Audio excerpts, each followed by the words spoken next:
Hello, church. I'm Cheryl, one of the staff pastors, and I'm happy to be starting a brand new thread for this week. You know, for the month of January in our Summit Up devotionals, we have looked at a different way of what people would hope to gain by making a New Year's resolution. Now, I don't know about you, but I know for me, I've made them many times in the past, but I haven't always carried them out really well. Well, maybe a few of them. So we were thinking that if we took a look from a different perspective, we might have a little bit more success. And that's what this month of January 2021 has been all about in our Summit Up devotionals. How do we recognize what needs to shift in us, what needs to change? And then how do we go about partnering with God to let that happen?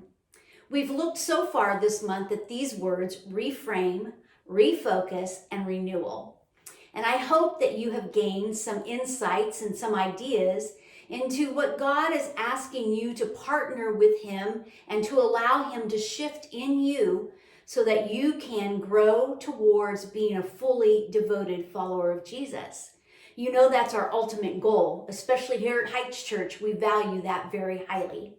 Now this week, the word for us is another R, and we are going to be looking at this idea of restore. In my life, in the year 2005, actually January, it was this very date that I'm recording the video for you in 2005. This became a very big thing to me. I was married, had a great life. My husband and I had been married 32 years. He was a great guy. And he was my high school sweetheart. And we were on vacation in Hawaii, having a great time. And suddenly, he died on the beach in Maui with cardiac arrest. I honestly, when I think back on it, I don't know how I functioned, but I do know I functioned in shock for many, many months after that. I just had to keep doing the next thing and keep breathing, basically numb, but I was determined to stay in the fight. My heart was broken, my spirit was crushed, and my view of God was shaken. My security was shattered. My world was literally turned upside down. And it was a process of crying out to God for help over and over again, for His guidance and His security. And He began to meet me. But the process of hearing His voice for me at that time was very difficult. I think it was the shock and the trauma that caused my spiritual ears to be strained. And it also caused my emotional being to be in a tailspin. Confusion and chaos just felt like they were swirling around me all the time. I did the best that I could to continue to move forward. And because of God's goodness and His grace, I slowly but surely began to get my footing back.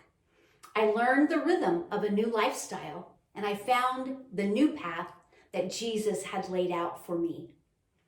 But the truth is, there was still a huge hole inside of me. And this void would get so ginormous sometimes, I did not know what to do. And one day in my prayer time, it was a dark time for me, and I was at this all-time low, deep grief, and I was so broken and so fragmented. And I cried out to God, and I found myself asking this: God, are you ever going to fix me? And He whispered back to my spirit, Cheryl, don't you know me? I responded, of course I didn't let him finish, I responded quickly. I said, I thought I did, but my view of what you were going to allow in my life was so different. I didn't know you would allow this. And He gently whispered to me, I don't fix, I restore. I can tell you that there was an immediate peace that was ushered into my soul, to my spirit, my being with those words. But I knew I didn't grasp the full meaning. So in the days that followed, I began to do some research. I was on a mission.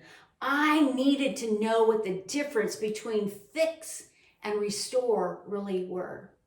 You see, when something's broken and it's fixed or repaired, it can be usable again. But let's say it's a piece of china. Often the repair or the process of fixing still leaves a crack or that line indicating where the break was. But my friends, when something is restored, it is turned back put back into its original condition. In other words, there's no line indicating the brokenness or the break that still shows. It's been placed back into its original state. And that is what the Lord promised me. And the truth is, it's been quite a process. But as I've chosen to partner with Him, I tell you, He has done exactly that. My soul, my mind, my will, my emotions have been placed back into their original intended position. Oh, I'm still living life as a widowed woman, but I tell you today, my heart is no longer broken. Of course, I still wish my husband was here with me and by my side, but my heart is healed. My spirit is no longer crushed. It is vibrant. It is alive. And my view of God is not shaken. It is solid and more intimate than ever. My security is intact because I have shifted where I place my confidence. My world is right side up with visions of a purposeful future. Dear ones, God wants to restore you too. Your world may not have been shattered by the same thing that mine was, but I am certain that most all of us have faced some sort of brokenness. And the good news is God wants to make each and every one of us whole again. His promise is given to us in Psalm 23:3. In the New King James, it reads this way: He restores my soul. Will you let Him pick up the pieces and place you back into your original state? Take it from one who knows. It really, honestly, it is the only way to embrace the rich and satisfying life that Jesus promised He came to give us. Soul restoration, He's the only one who can. Can I pray with you today? Father, you know what we have need of before we ask, and your ways far exceed what we even know to ask for. So we open ourselves up for you to do what only you can do. Restore us, oh God. In Jesus' name. Oh, my friends, thank you for allowing me to share a personal part of my life with you today.